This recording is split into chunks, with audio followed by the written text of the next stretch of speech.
की लड़ाई में डॉक्टर सोना चौधरी, बाकी खिलाड़ियों की चुप्पी क्या आपको चुभती है? और ब्रजभूषण शरण सिंह का यह दावा 97% खिलाड़ी मेरे साथ हैं, वो पहलवानों की बात कर रहे हैं।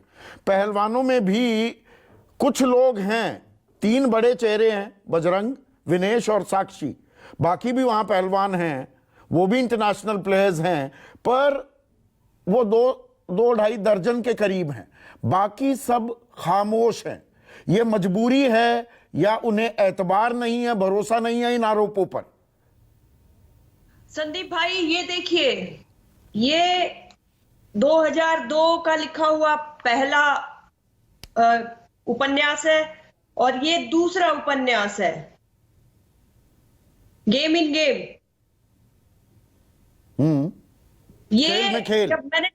जब मैंने लिखे थे तो मेरे ऊपर ऐसे ऐसे कटाक्ष हुए थे कि मैं आपको बता नहीं सकती। मेरी पूरी जिंदगी का ऑपरेशन कर दिया था। मैं खिलाड़ी और एक लेखक और एक आवाज, स्पोर्ट्स के लिए बुलंद आवाज बनके, मैं अपने खिलाड़ियों का एक चेहरा बनके नहीं आई थी।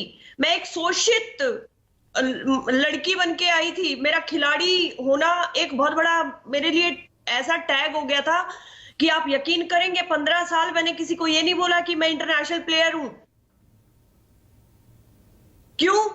क्योंकि मुझे जब चोटें लगी थी, मुझे मेरे घुटने खराब हुए थे, मुझे बैक इंजरीज आई थी, तो मुझे करियर अपना छोड़ना पड़ा था। मैंने इंडिया खेल के उसके बाद अपने आप को उस जगह पे पाया था। एशियन गेम्स के लिए जाने से पहले मेरा पूरा करियर चौपट इसलिए हुआ था क्योंकि मेरे घुटने चले गए।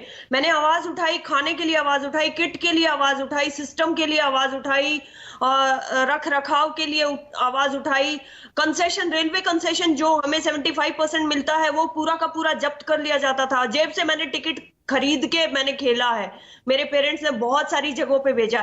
तो जब मैंने हर चीज के खिलाफ आवाज उठाई, यहां तक कि ये मुद्दा भी था, उसके बाद सिर्फ इस मुद्दे को भुनाया और बाकी सारे मुद्दे दबा दिए गए। फिर केरला में मैं आपको लेके जाना चाहूंगी। केरला में स्विमर्स जो बेटियां थी जिन्होंने आत्महत्या की थी, उसका भी कारण यही था कि उनकी आवाज सुनी नहीं जा रही थी। तो हम कितने और कुर्बानियां देके, कितनी और कुर्बानियां लेके हम चेतेंगे, जागेंगे। नहीं, यहाँ पर भी प्लीज सोना ये ली जा रही है कि ये 12 साल बाद क्यों जागे, जबकि ऑन रिकॉर्ड है 2012 में भी, 2014 में, 2018 में शिकायतें की गई। जब इंटरनल कंप्लेंट कमेटी ही नहीं है संघ में, तो कहां जाकर शिकायत करेंगे?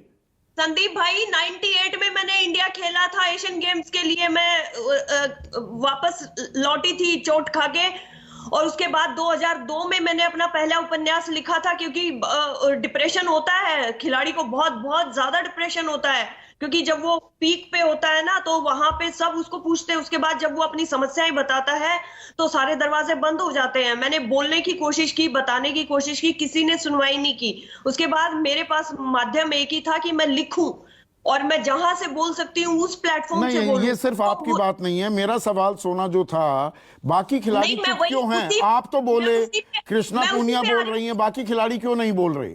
मुझे भी यही बातें सुनने को मिली थी कि 2002 में तुमने क्यों लिखा, पहले क्यों नहीं बोला? अगर तुम खेलते थे तो पहले कोई खिलाड़ी तुम्हारे साथ क्यों नहीं आ रहा है? कोई गलती अगर खेल सिस्टम में है तो कोई दुरुस्त करने को किसी और को समस्या क्यों नहीं है? तुम्ही को क्यों समस्या है? तुमने इतने सालों के बाद क्यों लिखा? अब क्यों बोल रही हो? अब क्या हो गया? हम संज्ञान लेंगे, आप रिपोर्ट दर्ज करवाओ। किस चीज की रिपोर्ट दर्ज करवाएं? मैंने बोला ये रही, इससे बड़ी और क्या रिपोर्ट हो कि इसमें एक एक सबके कच्चे चिट्ठे हमने छापे हुए हैं। अगर आपको करना है तो अपने सिस्टम को दुरुस्त कीजिए, अपनी खामियों में अपने आप को टटोलिए कि कहाँ गलत है। मेडल आने से पहले हम यहाँ टूट जाते हैं खिलाड़ी।